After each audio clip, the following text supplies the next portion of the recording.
Hello everyone, कैसे हैं आप लोग। आई होप आप सब अच्छे होंगे। मैं भी बहुत बढ़िया हूँ। तो स्वागत है आपका मेरे न्यू चैनल पे जिसका नाम है लॉ कंटेंट हब। आज मैं आपके साथ एक रूलिंग शेयर करने वाला हूँ, जो कि ये रूलिंग आया है अंडर जीएसटी। और ये रूलिंग लाया है एएआर ने, अथॉरिटी ऑफ एडवांस रूलिंग ने। और वो रूलिंग क्या कहता है, तो चलिए मैं आपको उस पेज पे लेके चलता हूँ जहाँ पे ये रूलिंग मेंशन्ड है। तो रूलिंग ये कहता है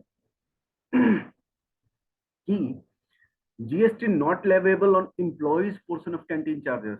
What it means, का मतलब कि एम्प्लॉय को जो कैंटीन सर्विस प्रोवाइड कराया जाता है as per factories act 1948, as per section 46 of the factories act 1948, उसमें एम्प्लॉयज लोगों को जो पैसे पे करने होते हैं उसके ऊपर कोई जीएसटी नहीं लगेगा।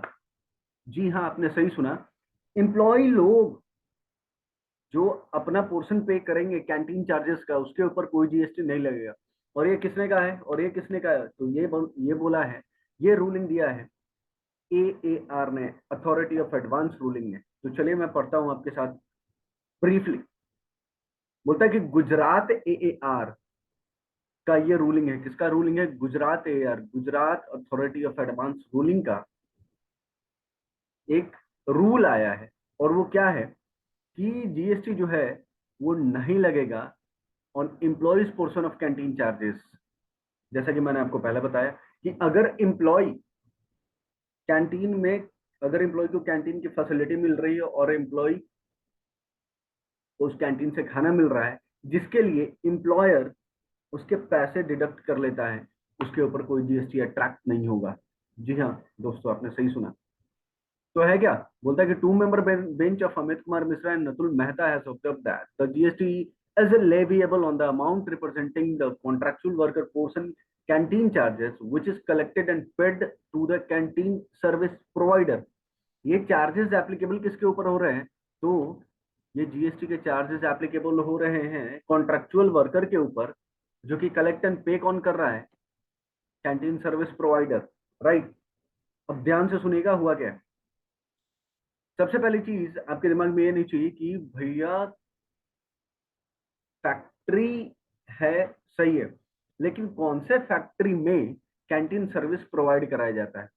तो इसके लिए फैक्ट्रीज एक्ट 1948 का सेक्शन 46 बोलता है कि जहां भी 250 या उससे ज्यादा वर्कर काम कर रहे हैं, जिस भी फैक्ट्री में 250 या उससे ज्यादा वर्कर काम कर रहे हैं, वहां पे वहां पे कंपनी को अरेंज करना पड़ेगा, कंपनी को अरेंज करना पड़ेगा, company makes arrangement to provide food.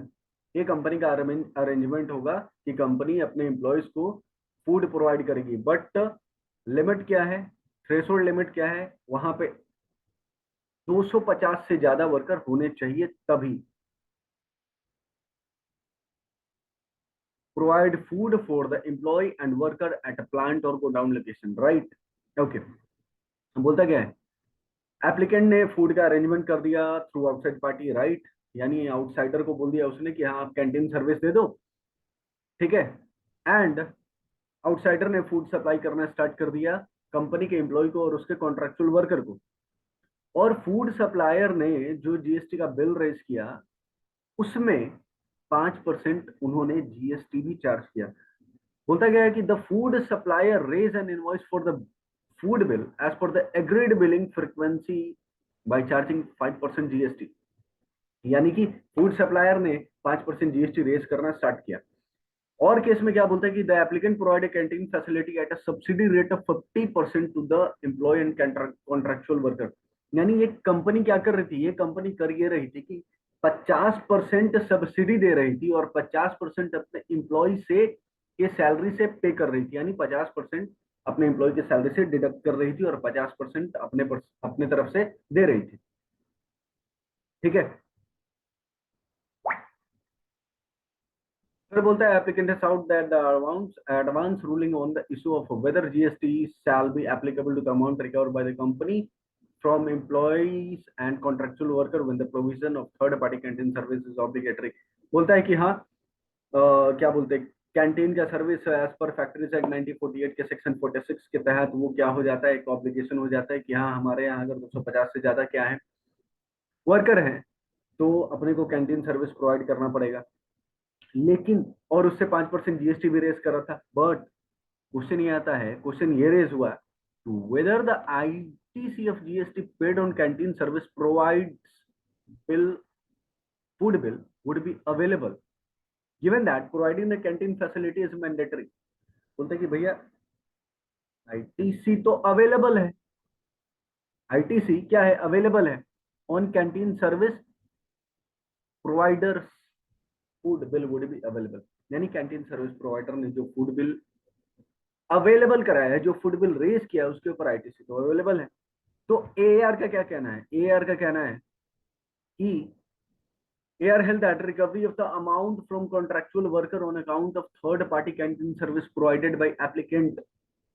बोलता क्या है कि एआर ने क्या कहा कि कॉन्ट्रेक्चुअल वर्कर से जो अमाउंट रिकवर किया गया और वो रिकवर करके थर्ड पार्टी को पे किया गया वो जीएसटी के आउटवर्ड सप्लाई के अंडर फॉल करता है, वो जीएसटी के आउटवर्ड सप्लाई के अंडर फॉल करता है, राइट।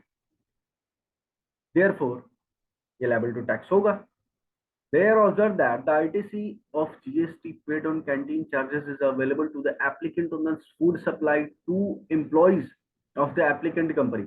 As such, बोलता है कि आईटीसी तो अवेलेबल है किसके ऊपर, एप्लीकेंट कंपनी के ऊपर, यानी एप्लीकेंट के ऊपर, यानी जिसके जिसके बीच में एग्रीमेंट हुआ थर्ड पार्टी यानी फूड सर्विस, फूड सप्लायर और कंपनी के बीच में, बट आईटीसी कोई और ले जा रहा है और पे किसको करना पड़ रहा है, पे करना पड़ रहा है किसको, पे करना पड़ रहा है कॉन्ट्रैक्चुअल वर्कर को और वहां के एम्प्लॉय को।